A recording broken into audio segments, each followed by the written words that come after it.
Hello, I'm a monster, and I'm here because people requested that I come back and say hello at the start of a video. So, hello there. I don't know what to say because I'm not really used to this kind of presenting, but if you like it, I'll say hi. Now I think we've got some important news today, so what I'll do is I'll get back behind the camera and let Zoe take over actually presenting the show. Bye bye!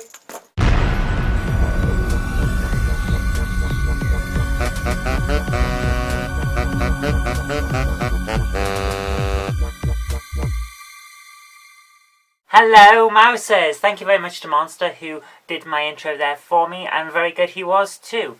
I want to talk today about this news about Operation Prism that apparently gave American intelligence the ability to snoop on private conversations from foreigners who happen to be using servers that were hosted in America. I don't like this. I think a lot of people don't like this. It's a massive violation of privacy. It's a massive violation of our right to just talk to each other without some dickhead looking over our shoulders. But I have to say, the comments that I've seen so far, which are, how dare they do this shouldn't be allowed, blah blah blah blah blah. Yeah, I understand a lot of it's anger and frustration and shock that people were actually thinking this was an appropriate response to possible threats. But I can at the same time understand where they're coming from. There's a big threat from radicalization, and the only way to combat that is through intelligence. You can't get intelligence without gathering information. Where do you gather it from? A lot of the people that are being radicalized are talking to people overseas. So obviously you've got to look at people overseas. I can understand the thinking behind it, but I don't think it's a good idea for two reasons. The first being that if you're creating a way of looking at people's private conversations due to the encryption on stuff like Facebook and Gmail and Google and things like that, the encryption is there to make sure that people can't just snoop on you. So you've got to be able to get access to it, which means that other people could, in theory anyway, I don't know whether it's happening in practice, I hope it's not, but in theory, if you can get access without having to go directly into the building and have a look at the servers themselves physically, then someone else could use their clone copy of your authorization to do the same thing, and then other people can look in at private information. If you've got a backdoor into something, then other people can also use that backdoor. It's just, that's how these things work. And it's an unfortunate thing. You weaken security in order to get access, and then other people go, oh, they've got access, we can have access too. It happens. Now, coming back to the issue of security and privacy, I talk to people online all the time who have serious security issues. They want to be able to discuss medical problems. They want to be able to discuss legal problems. They want to be able to discuss those without someone getting access and going, oh, this person has done this, that and the other, or this person is this, that and the other, and they want to know that that's secure. So I would have always said, look, don't use an account like Gmail. I've been hacked by the Chinese before.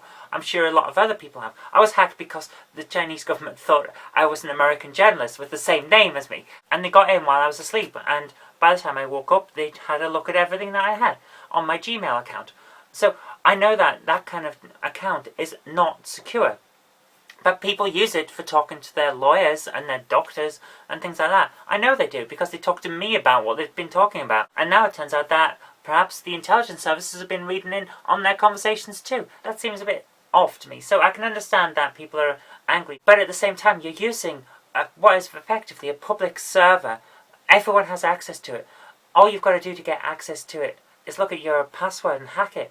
How many of you have got a secure password? But you're worried about the intelligence services having had a look in as well. Anyone could look in.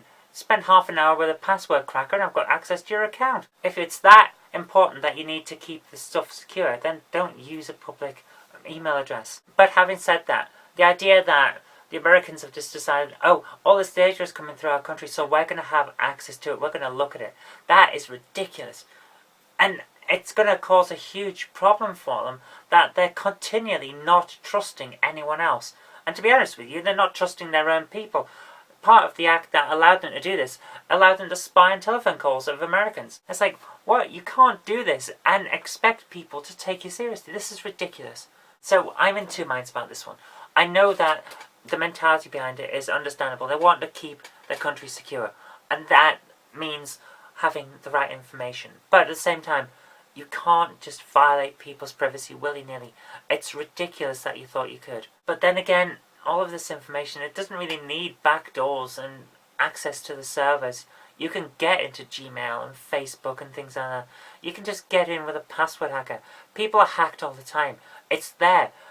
So, my only thought is here, if you're really that worried, and possibly you should be, then don't use public server space to talk to people. And that's all I've really got time for today. I'm going to leave it with you to decide on the rights and wrongs. There's no real answer to this. There are pros and cons on either side. Maybe you decide that the pros outweigh the cons, or vice versa.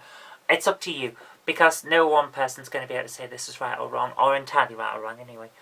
So, until next time, thank you very much for watching. If you did like this, then remember to click the like button and share it with your friends so that they can see what's been going on in security problems today. And do subscribe for future videos, because there will be more in the future. But until next time, I've been Kirk-Robinson, you've been watching The Knob Mouse Show, and I'll see you on Monday.